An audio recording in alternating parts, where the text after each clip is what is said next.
యాదాద్రి భువనగిరి జిల్లా కలెక్టర్గా హనుమంతరావు వచ్చిన కొద్ది రోజుల్లోనే పాలనలో తనదైన శైలిలో దూసుకెళ్తూ అందరికీ ఆదర్శంగా నిలుస్తున్నారు. ఆకస్మిక తనిఖీలతో జిల్లా యంత్రాంగాన్ని అలర్ట్ చేశారు. విద్య, వైద్యం ద్వారానే సమాజం అభివృద్ధి చెందుతుందని నమ్మిన కలెక్టర్ హనుమంతరావు విద్య, వైద్య ఆరోగ్య శాఖలపై దృష్టి సారించారు. ఇందులో భాగంగా ప్రభుత్వ ఆసుపత్రులలో ప్రసవాలు పెంచడమే లక్ష్యంగా వినూత్న కార్యక్రమానికి శ్రీకారం చుట్టారు. ప్రభుత్వ వైద్యంపై ప్రజలకు విశ్వాసం కల్పించేందుకు వైద్య ఆరోగ్య శాఖను పటిష్టం చేసే పనిలో పడ్డారు. తరచూ ప్రభుత్వ ఆసుపత్రులను తనిఖీ చేస్తూ వైద్యులు, సిబ్బంది పనితీరు, వైద్య సేవలను ఆయన సమీక్షిస్తున్నారు. ప్రభుత్వ ఆసుపత్రులలో ప్రసవాలు పెంచడమే లక్ష్యంగా తలుపు తట్టి శ్రీ కార్యక్రమాన్ని చేపట్టారు. గుండాల మండలం అనంతారంలోని హైరిస్క్ గర్భిణి అపర్ణ ఇంటిని సందర్శించారు. కలెక్టర్ను వచ్చానంటూ పరిచయం చేసుకున్నారు. ఆరోగ్యం ఎలా ఉందని, వైద్య పరీక్షలు చేయించుకుంటున్నారా, ఎటువంటి ఆహారం తీసుకుంటున్నారని గర్భిణిని అడిగి తెలుసుకున్నారు. ప్రభుత్వ ఆసుపత్రిలో నిపుణులైన వైద్యులు ఉన్నారని, ప్రభుత్వ ఆసుపత్రిలో కాల్పులు చేయించుకుంటే అనేక ప్రయోజనాలు ఉంటాయని కలెక్టర్ సూచించారు. మొత్తం చూస్తుంటే ప్రభుత్వ ఆసుపత్రుల్లో క్రమేపీ ఈ యొక్క డెలివరీస్ తగ్గిపోతున్నాయి. నెంబర్ 2, నార్మల్ డెలివరీ సాధారణ ప్రసవాలు కూడా తగ్గిపోతున్నాయి. సిజేరియన్స్ పెరుగుతున్నాయి.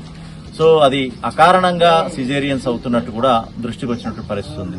ఎందుకంటే మొదటిది నార్మల్ డెలివరీ అయితే 100% రెండో డెలివరీ 80% నార్మల్ డెలివరీ కావాలి. కానీ ఆ కేసెస్ లో కూడా సిజేరియన్ ఉండటం, సో ఇవన్నీ కూడా కొద్దిగా ఆందోళన కలిగించేటువంటి విషయాలు. సిజేరియన్ ఆపరేషన్ వల్ల తల్లి బిడ్డల యొక్క ఆరోగ్యం ఫ్యూచర్ లో కూడా ఇబ్బందికరంగా ఉండటం, ఇవన్నీ కూడా నష్టం కలిగించేటువంటి కార్యక్రమాలు. అదేవిధంగా ఈ ప్రభుత్వ ఆసుపత్రిలో రూపాయి ఖర్చు లేకుండా అంబులెన్స్ ద్వారా ఎమర్జెన్సీ ఉంటే తీసుకెళ్లి మొత్తం కూడా కాన్పు అయ్యేంత వరకు కూడా బాగా చూసుకుంటూ, ప్రేమగా చూసుకుంటూ, సొంత తల్లిదండ్రుల్లాగా వాళ్ళని కాపాడుకుంటున్నటువంటి వైద్య బృందం. తర్వాత అదేవిధంగా కావాల్సినటువంటి మందులు ఇచ్చి, అదేవిధంగా కాన్పు చేసి, అదేవిధంగా పుట్టినటువంటి పాపకు బిడ్డకి సంబంధించినటువంటి వ్యాక్సిన్స్ గానీ అన్ని ఇచ్చేసి, నెలకి 3 నెలలకు సరిపడినటువంటి మందులు ఇచ్చేసి, మళ్లీ 102 బండి ద్వారా ఇంటి దగ్గర దింపేటటువంటి ప్రభుత్వ యంత్రాంగం ఉన్నటువంటి తరుణంలో మరి వేరే వైపు చూడాల్సిన అవసరం లేదు.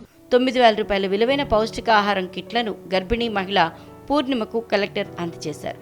తలుపు తట్టి శ్రీ కార్యక్రమం ద్వారా మొదటి రోజు 300 మంది హైరిస్క్ గర్భిణీల ఇళ్లను వైద్యాధికారులు సందర్శించారు. పైసా ఖర్చు లేకుండా ప్రభుత్వ ఆసుపత్రిలో డెలివరీ జరుగుతుందని, సాధారణ ప్రసవాల కోసం చివరి వరకు ప్రభుత్వ డాక్టర్లు కృషి చేస్తారని ఆయన చెప్పారు.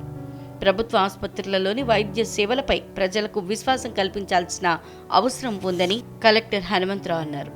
ఆ దిశగానే తలుపు తట్టి శ్రీ అనే కార్యక్రమానికి శ్రీకారం చుట్టినట్లు ఆయన తెలిపారు.